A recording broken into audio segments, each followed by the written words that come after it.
నమస్తే, welcome to CM today. నేను మీ మధు. ఆంధ్రప్రదేశ్ రాజకీయాలు ఎప్పుడు వేడిగానే ఉంటాయి. సరికొత్త ప్రభుత్వ ఏర్పాటు తర్వాత కూడా ఆ వేడి ఏ మాత్రం తగ్గలేదు, పైగా మరింత రాజుకుంది. అయితే ఈ రోజు మనం ఒక సంచలన అంశం గురించి చర్చించుకోబోతున్నాం. వైసీపీ అధికార ప్రతినిధి, ప్రముఖ యాంకర్ శ్యామల గురించి. కూటమి ప్రభుత్వంలోని కీలక నేతలు ఉప ముఖ్యమంత్రి పవన్ కళ్యాణ్ మరియు హిందూపురం ఎమ్మెల్యే బాలకృష్ణలపై చేసిన హాట్ కామెంట్స్ ఇప్పుడు సోషల్ మీడియాలో ఎక్కువగా వ్యాపిస్తున్నాయి. అయితే అసలు శ్యామల ఏమన్నారు? ఆమె వ్యాఖ్యల వెనుక ఉన్న ఉద్దేశం ఏంటి? ఈ వ్యాఖ్యలు రాజకీయ వర్గాల్లో ఎలాంటి ప్రకంపనలు సృష్టిస్తున్నాయి? రండి వివరంగా తెలుసుకుందాం. ఈ వీడియోని ఎక్కడా స్కిప్ చేయకుండా చూడండి. ఇక వివరాల్లోకి వెళ్తే, ఆంధ్రప్రదేశ్ అసెంబ్లీ ఎన్నికల ఫలితాలు వెలువడి కూటమి ప్రభుత్వం అధికారంలోకి వచ్చి కొన్ని రోజులయ్యింది. ముఖ్యమంత్రిగా చంద్రబాబు నాయుడు, ఉప ముఖ్యమంత్రిగా పవన్ కళ్యాణ్ ప్రమాణ స్వీకారం కూడా చేశారు. ఇక పాలన గారడిలో పడకముందే విమర్శలు, ప్రతి విమర్శలు కూడా మొదలయ్యాయి. ఈసారి వైసీపీ తరపున బరిలోకి దిగింది ఎవరో కాదు, అందరికి సుపరిచితమైన యాంకర్, ఇప్పుడు వైసీపీ అధికార ప్రతినిధిగా వ్యవహరిస్తున్న శ్యామల.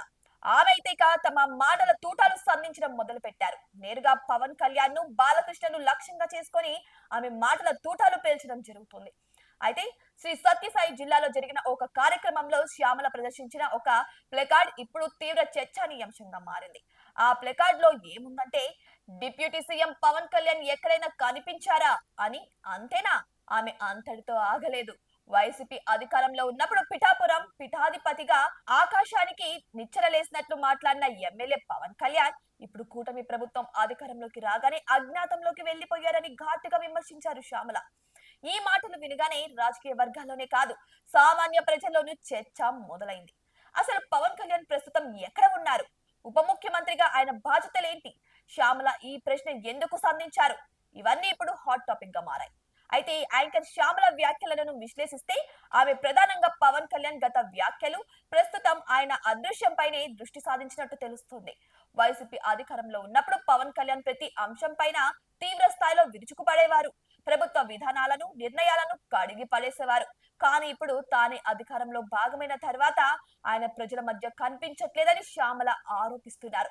పిఠాపురం పీఠాధిపతి అంటూ శ్యామల చేసిన వ్యాఖ్య పవన్ కళ్యాణ్ రాజకీయ ప్రయాణంలో పిఠాపురం నియోజకవర్గం ప్రాముఖ్యతను, ఆయన తనను తాను ఆ నియోజకవర్గానికి ఎంతగానో అంకితం చేసుకున్నారని చెప్పే ప్రయత్నాన్ని ఎత్తి చూపినట్లుగా ఉంది. మరి పిఠాపురంలో విజయం సాధించిన తర్వాత పవన్ కళ్యాణ్ ప్రజల మధ్యకు రాకపోవడానికి కారణం ఏంటి? ఆయన కొత్త బాధ్యతల్లో బిజీగా ఉన్నారా, లేక మరేదైనా కారణం ఉందా? ఈ ప్రశ్నలకు సమాధానం అయితే దొరకాల్సి ఉంది.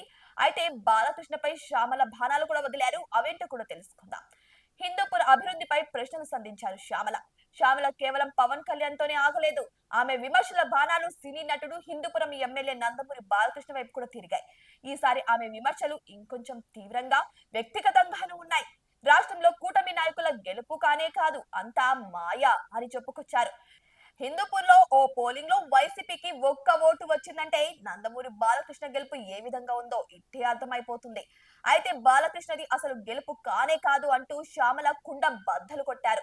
అయితే ఈ వ్యాఖ్యలు నిజంగానే సంచలనం సృష్టించాయి. ఒక సిట్టింగ్ ఎమ్మెల్యే గెలుపును మాయా అని, అసలు గెలిపే కాదు అని వ్యాఖ్యానించడం రాజకీయంగా తీవ్రమైన పరిణామం చోటు చేసుకుంది. అంతేకాదు, శ్యామల హిందూపూర్ నియోజకవర్గంలో అభివృద్ధి లేని ఎత్తి చూపారు. 3 సార్లు ఎమ్మెల్యేగా బాలకృష్ణ గెలిచిన హిందూపూర్ లో అభివృద్ధి శూన్యం అని ఎత్తి చూడడం జరిగింది. హిందూపూర్ లో డిగ్రీ కళాశాలలు లేని పరిస్థితి ఉంది, కేవలం బోర్డుకే పరిమితమైంది అని ఆమె విమర్శలు గుప్పించారు. అయితే ఈ ఆరోపణలు హిందూపూర్ ప్రజల మధ్య కూడా చర్చకు దారితీస్తున్నాయి. నిజంగానే హిందూపూర్ నియోజకవర్గంలో అభివృద్ధి జరగలేదా?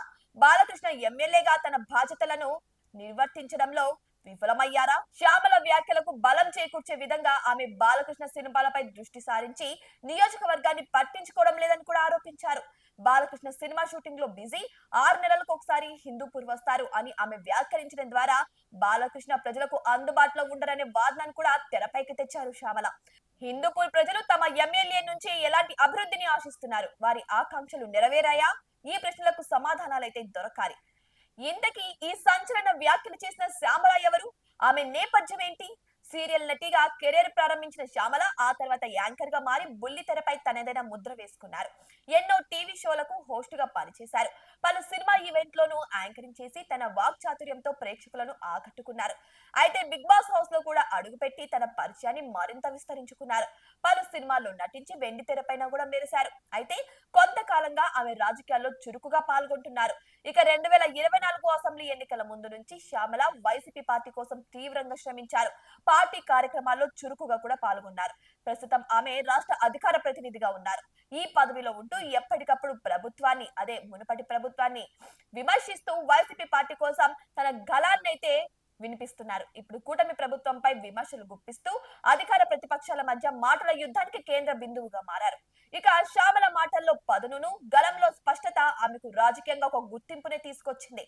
అయితే శ్యామల చేసిన ఈ వ్యాఖ్యలు ఇప్పుడు సోషల్ మీడియాలో విపరీతంగా వైరల్ అయ్యాయి. వేలాది మంది ఈ వీడియోలను, ప్లకార్డుల ఫోటోలను షేర్ చేసుకుంటున్నారు. అయితే వివిధ రాజకీయ పార్టీల కార్యకర్తలు, నాయకులు ఈ వ్యాఖ్యలపై తమ అభిప్రాయాలను కూడా వ్యక్తం చేస్తున్నారు. కొందరు శ్యామల వ్యాఖ్యలను సమర్థిస్తూ ఆమె నిజాయితీని, ధైర్యాన్ని అభినందిస్తున్నారు. మరికొందరు ఆమె వ్యాఖ్యలు కేవలం రాజకీయ లబ్ధి కోసమేనని, అవి అనవసరమైన వ్యాఖ్యలు అని కూడా ఆమెపై విరుచుకుపడుతున్నారు. అయితే ఆమె వివాదాలను సృష్టిస్తున్నారని కూడా విమర్శిస్తున్నారు. ముఖ్యంగా పవన్ కళ్యాణ్ అభిమానులు, బాలకృష్ణ అభిమానులు శ్యామల వ్యాఖ్యలపై తీవ్ర ఆగ్రహాన్ని వ్యక్తం చేస్తున్నారు. సోషల్ మీడియాలో ఆమెపై ఎదురుదాడి చేస్తున్నారు. ఇది కేవలం ఒక ఆరంభం మాత్రమే అని, రాబోయే రోజుల్లో ఈ మాటల యుద్ధం మరింత తీవ్రం కావచ్చని రాజకీయ విశ్లేషకులు కూడా భావిస్తున్నారు. కొత్త ప్రభుత్వం ఏర్పడిన తర్వాత ఇలాంటి వాడివేడి విమర్శలు రాజకీయ వాతావరణాన్ని మరింత వేడెక్కించాయి. అయితే ఈ వ్యాఖ్యలు కేవలం పవన్ కళ్యాణ్, బాలకృష్ణల వ్యక్తిగత ప్రతిష్టను తగ్గించే ప్రయత్నమా, లేక వైసీపీ వ్యూహాత్మకంగా కూటమి ప్రభుత్వంపై ఒత్తిడి పెంచడానికి చేస్తున్న ప్రయత్నమా? కొత్తగా ఏర్పడిన ప్రభుత్వం ప్రజల ఆకాంక్షలకు అనుగుణంగా పాలన అందిస్తుందా? ప్రతిపక్ష పార్టీగా వైసీపీ తమ విమర్శలతో ప్రభుత్వాన్ని ఎలా నిలదీస్తుంది? ఈ ప్రశ్నలన్నింటికీ కాలమే సమాధానం చెప్పాలి. ఏదేమైనా సరే ఆంధ్రప్రదేశ్ రాజకీయాలు ఎప్పుడూ ఆసక్తికరంగానే ఉంటాయి. ఇక శ్యామల వ్యాఖ్యలు ఈ వేడిని మరింత పెంచడంలో ఎటువంటి సందేహం లేదు. అయితే ఈ అంశంపై మీ అభిప్రాయం ఏంటి? శ్యామల వ్యాఖ్యలను మీరు సమర్థిస్తారా లేక వ్యతిరేకిస్తారా? మీ అభిప్రాయాన్ని మాతో షేర్ చేసుకోండి. ఇటువంటి మరిన్ని అప్డేట్స్ కోసం మా ఛానల్ ని సబ్స్క్రైబ్ చేసుకోండి.